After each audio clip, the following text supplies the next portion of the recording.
Joining me is KPMG's chief economist, Diane Swonk, and CNBC's Steve Leisman. Steve, let me begin with you. Is this a big departure from what we had seen after the last Fed meeting?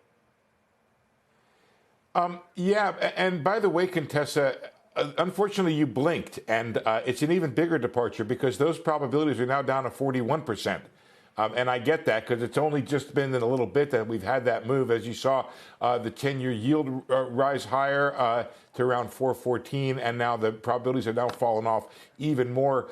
Back before the meeting, Contessa, we were almost at 100% probability of there being two successive cuts, October and then December. But now, largely as a result of a lot of Fed speak and a lot of concern that's out there right now among Fed officials, not only that inflation is high, but among the hawks, you get this concern that inflation is high not just because of tariffs, that there's other things going on that are pushing up prices. They're looking at a range of prices that were out there. We did get that September inflation report, and other data that they're looking at suggests that there is continued price pressure in the economy, and they're concerned that it will have been too long if the Fed has remained above target, its 2% target, with inflation running around 3%. All right, given the signals that we're getting here, Diane, what metrics could move those probabilities even further? Well, unfortunately, the Fed's not going to get as much data as it'd like. And speaking to what Steve was talking about, we saw the dispersion of price indices in the CPI pick up. And that's really important because it means more things were going up than we'd like.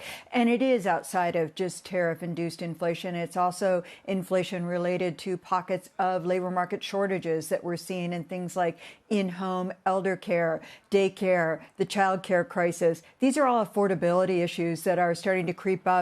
And they're areas that you have pockets of labor market tightness where immigrants play an outsized role in that part of the economy. At the same time that the labor market itself, the data we have, is that it continues to be very, very soft. And that's despite an economy that adds up on paper to look very good because the gains are so narrowly focused on the AI boom and infrastructure build and the wealth effects tied to that. And so the Fed is looking at this and saying, listen, we're losing some credibility here. We're starting to normalize inflation.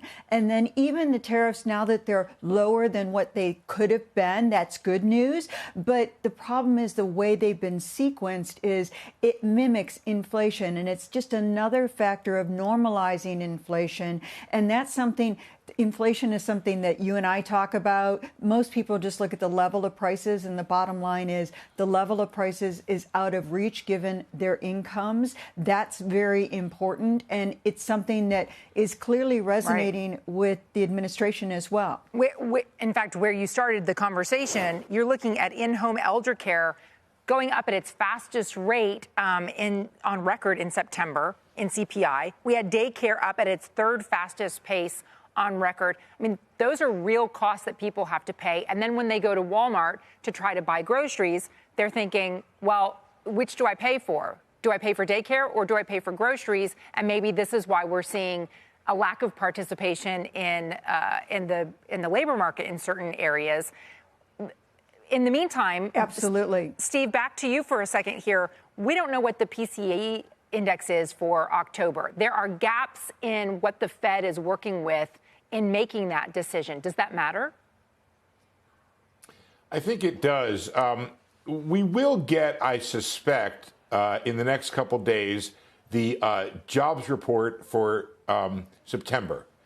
And I think that the inflation reports and the jobs reports for the month of November should be pretty much on track or on time, maybe delayed by a couple days. So the Fed will have, I think they're going to get that inflation report on day 2 of their meeting, December 10th. So they won't have that. They'll have to compare it with the month of September. October is going to remain a black hole. But I do think it's really interesting that Diane is linking some of this inflation to what's happening in the labor force. It's a very interesting phenomenon. You hear Fed officials talking about the idea that the U.S. is headed with the current immigration policy to zero labor force growth, maybe even negative after a fashion, after maybe a decade.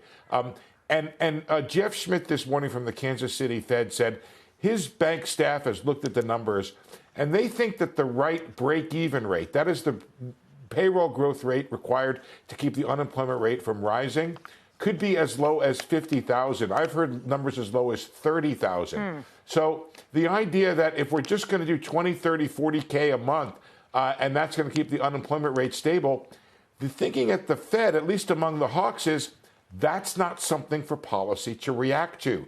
That's just a structural change given from either fiscal policy or things that you can't do anything about, demographic statistics, and that's just the rate. It doesn't require weak monetary policy stimulus.